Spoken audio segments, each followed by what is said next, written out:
Welcome to the Billy Ho Forecast Show. Please subscribe and like the video. Remember, the more you share, the bigger we grow. Now, let's go!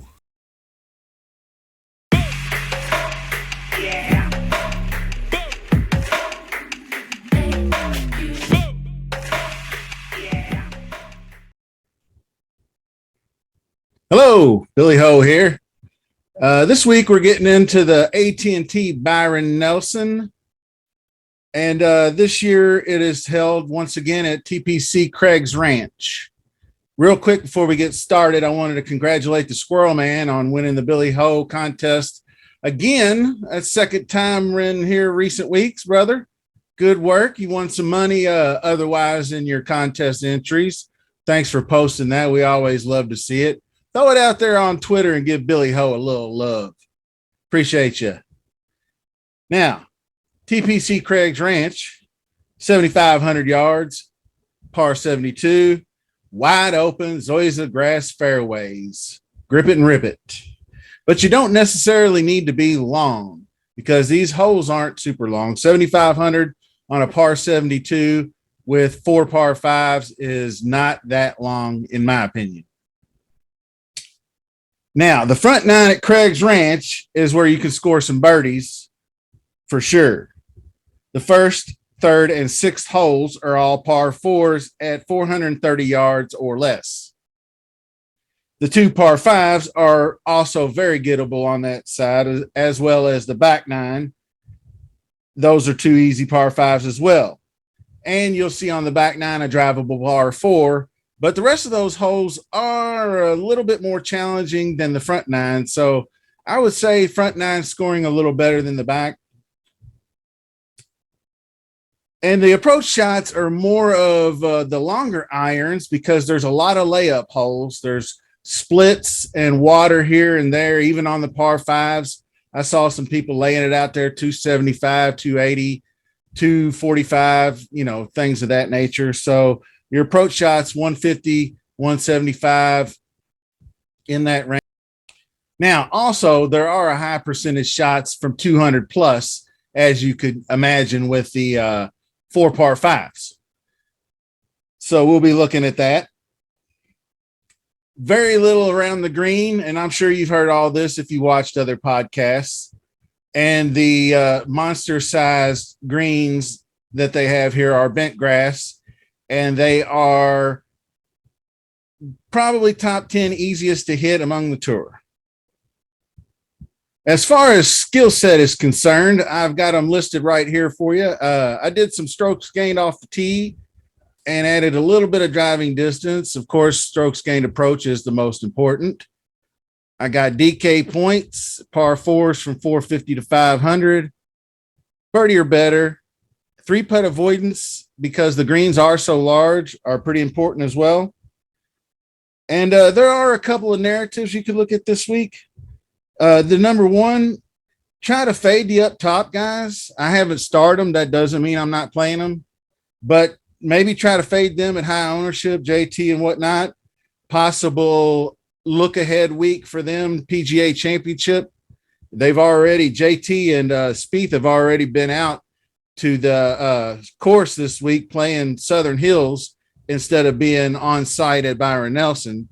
So there's one narrative. Number 2, you can look at guys that putted well last week and say, well, we're on bent grass again. Maybe they can keep it rolling. And conversely, guys that maybe you want to look into that normally do putt well and well on bent that had a poor putting week last week, guys that bounce back. That's also a good one, I think. And I'm also going to check a few courses because of Zoysia. There is where the Zozo was held in Japan last year. There is TPC Southwind, of course, Craig's Ranch. And if you want to look back at some of the other Belle Reve and things a few years back, there's a handful. Not very many Zoysia fairways courses in PGA, but there's a few. Also, remember, it is Texas, and you'll see on the ticker below the early look at the weather. We're going to be a little bit breezy, normal Texas. It's dry. We got a guy in our Discord who lives right near the golf course. And he said last year, of course, it was raining a lot and of course was soft and wet. But he said this year it's been really dry and unseasonably hot. So keep that in mind. Now, what I'm looking for here is probably not 25 to 30 under on a winning score, maybe closer to 20, but they could still tear it up. We'll see. On to players. Well, disappointed in the pricing on DraftKings, to say the least. Scottie Scheffler and Jt lead us off at 10,900, 10,600 a piece. Not even a player at 11K in a tournament with some star power. Disappoints me. I don't know what they're doing with the DraftKings algorithm, but I digress.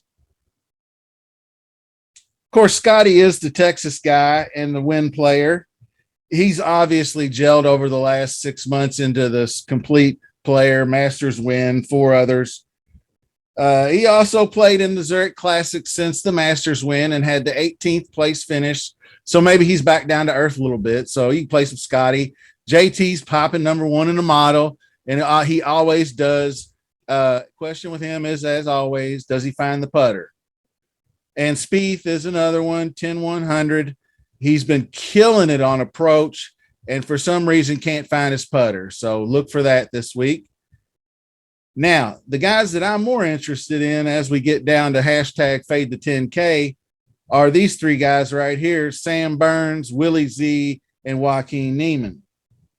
What I would call the chalk eating range, and it's popular players that I don't mind ignoring the ownership on. All 3 of these guys can absolutely tear this course up. And this is the part where I don't mind eating the chalk. 9,400, 9,300. All 3 of these guys are in my pool. Burns and Niemann, both winners on tour this year. Willie Z knocking on the door. They're all great ball strikers, and they all crush it off the tee. Niemann's great on bent. Burns is good on any surface. Willie Z, obviously, Masters bent surface, so you can't complain on any of them. Last year, Willie Z gained 10 shots on approach at this very golf course. And so he has more than enough top 5s, in my opinion, to qualify as a 9,400 tag. The next guys down, Wise and Cam Champ in the low 8Ks. I don't mind playing them again because I was all over them at the Mexico Open, and I don't see huge differences here. You bomb it out in the fairway, and if you're Wise, you're relying on your irons to dial it in and hopefully hold the putter close to even.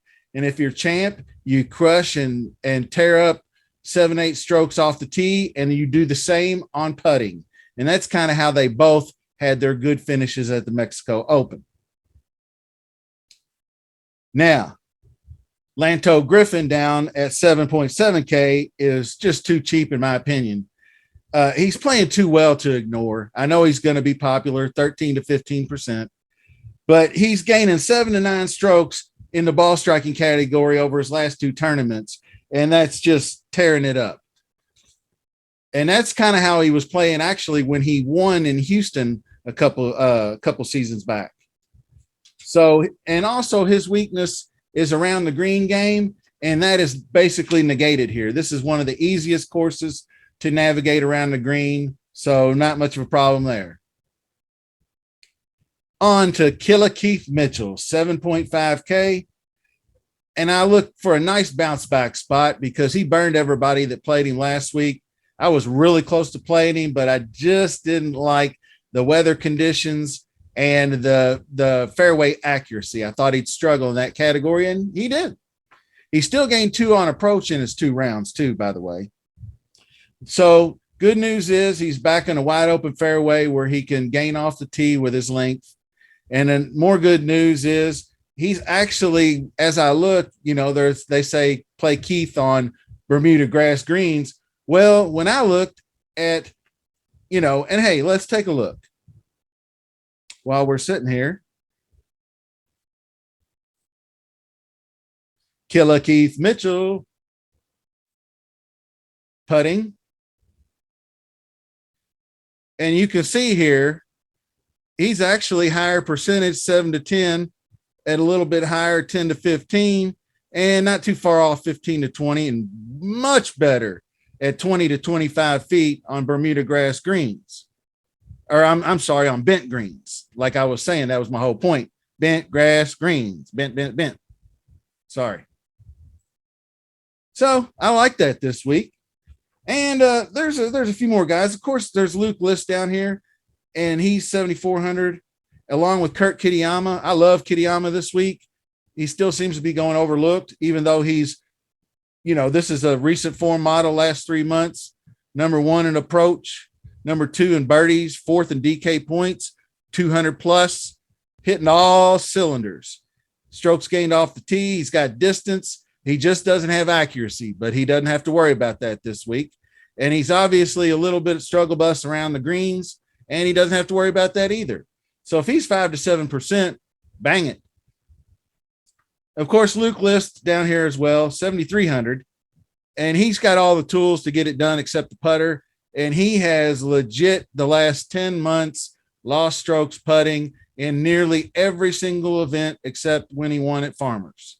There was one other event at RSM. He was 0.01 and he came in top 10. So if he's anywhere near even in the putter, he's going to be possible optimal lineup. Dude makes a lot of. And of course, there are 5 or 6 more guys that I like below 7,200 and down in the 6Ks, but I'm not going to ramble off a bunch of players. I'm going to go ahead and call it here. And you should know by now, watching pods, and hopefully you learned something off this one, that, what kind of skill set it's going to require to play well this week. Everybody's got a chance. These types of easy birdie courses usually even out the playing field for the lesser players, because they can all hit fairways and greens and make birdies and hopefully get a hot putter too.